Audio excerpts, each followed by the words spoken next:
à votre écoute. Passion, partage, bonheur.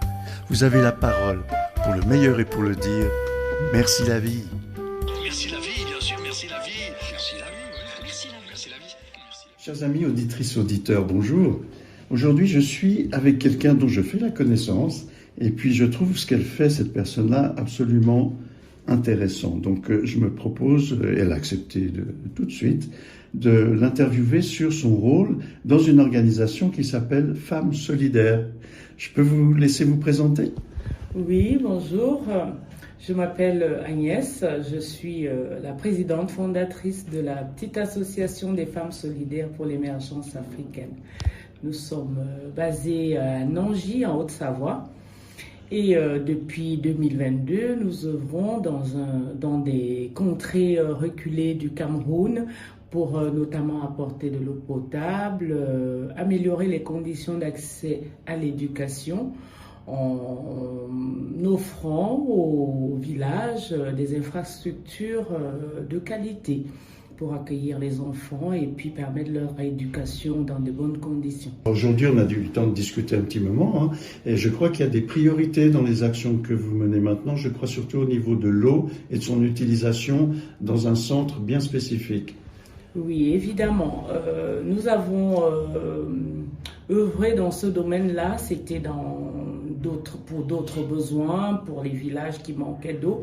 Et actuellement, nous sommes sur un grand projet qui est vraiment d'action sociale pour aider les femmes. En fait, en ce moment, ça se dit, on dit violence basée sur le genre. En fait, c'est les femmes qui sont victimes de ce genre de violence et des jeunes filles d'ailleurs. On n'en dit pas assez. Ces personnes-là se retrouvent dans des conditions difficiles et nous, l'Association des femmes solidaires pour l'émergence africaine, en abrégé FESEA, nous avons pensé un projet comme ça pour mettre à disposition un local, un espace d'accueil pour favoriser l'encadrement de ces femmes victimes de violences. Quand on parle d'encadrement, ça veut dire qu'il va y avoir des personnes qui ont les compétences nécessaires, je pense surtout au niveau psychologique, pour remettre ces femmes dans une dynamique positive. D'ailleurs, on est déjà en plein recrutement de personnes, des médecins, des psychologues, pour soutenir psychologiquement ces femmes-là déjà brisées par les drames qui leur arrivent.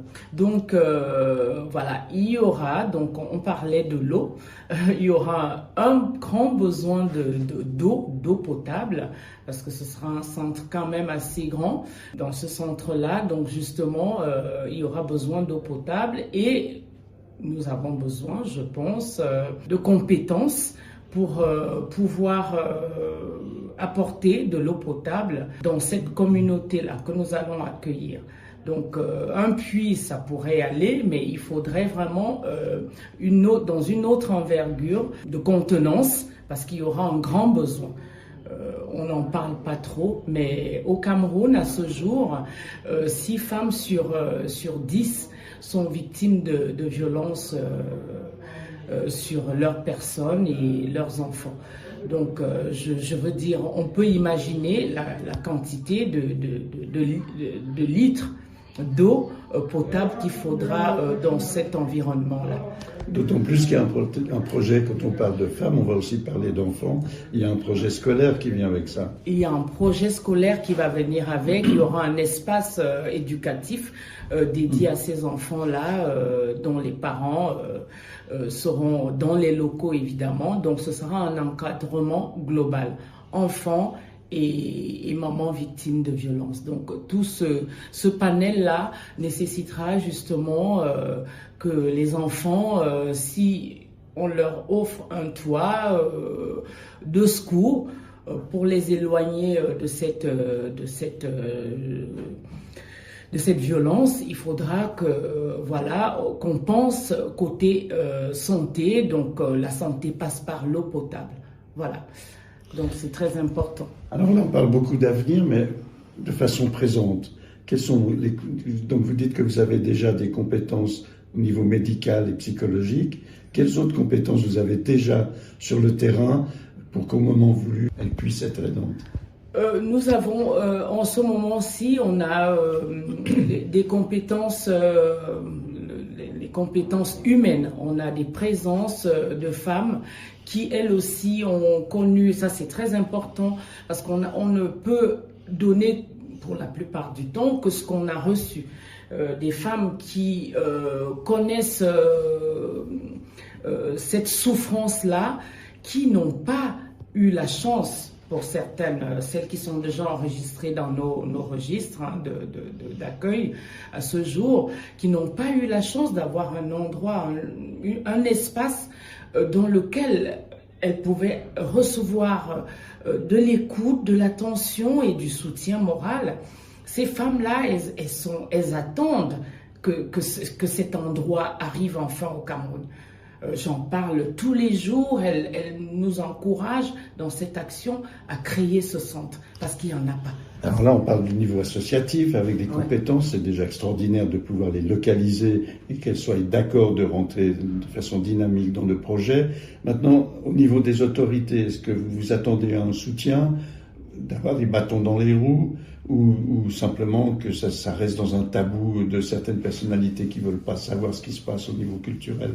Le problème, il est culturel, et puis les mentalités sont orientées dans ces tabous du non-dit, et à cause de ces tabous, il n'y a rien vraiment qui est mis en place, pour essayer de tendre la main à cette demande. Donc, nous n'entendons pas rentrer en force dans un milieu hostile comme ça qui ne nous entendra pas de prime abord.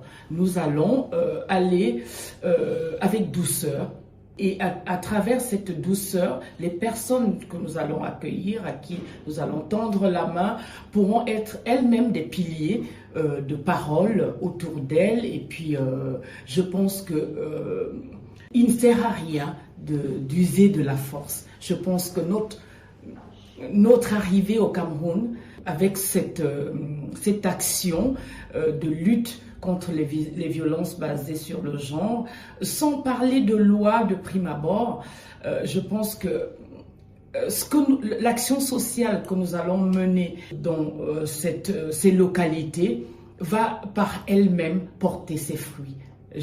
Nous n'entendons pas aller avec la force. La force ne résout aucun problème. Donc, quelque part, il faut d'abord faire confiance au processus. Oui. Rayonner ce qui est nécessaire de rayonner, oui, pour que les gens se rendent compte un petit peu des fondamentaux qui justifient cette action.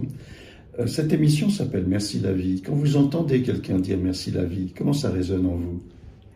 Écoutez, moi-même je suis une écorchée vive, je voulais dire, de la vie, et j'ai appris à remercier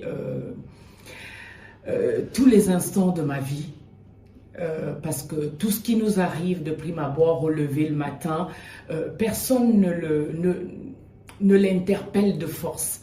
C'est-à-dire, la vie nous offre ce qu'elle veut nous offrir. Et de par mes écorchures, comme je disais, j'ai appris à remercier tous les instants qui s'offrent à moi, tous les jours. Alors, chers amis auditrices, auditeurs, on parle de soutien, on parle d'aide également, on parle de compétences qui sont prêtes, de gens qui ont vraiment envie que ça fonctionne de façon cohérente aujourd'hui et demain. Je laisserai bien évidemment le www.femmesolidaires.org, le lien sur le podcast. Et puis, je sais qu'il faut beaucoup de courage, donc je vous en souhaite. Et je suis tellement heureux de voir que finalement, eh bien, vous allez, parce que vous avez cette volonté qui vous honore, d'aller de l'avant sur ce chemin. D'autant plus qu'on sait que chez nous, en Suisse, en France, en Europe en général, tant de femmes sont aussi sujettes aux mêmes sévices. Donc, merci d'exister, merci de continuer. Et puis, je vous remercie encore du fond du cœur, et puis merci la vie. Merci à vous de m'avoir permis de parler de cette petite association des femmes solidaires. Nous comptons sur vous. Merci beaucoup. Au revoir. Au revoir. Un grand merci de votre soutien. Merci de continuer à vous abonner. Je vous souhaite le meilleur du monde et à tout bientôt. Au revoir.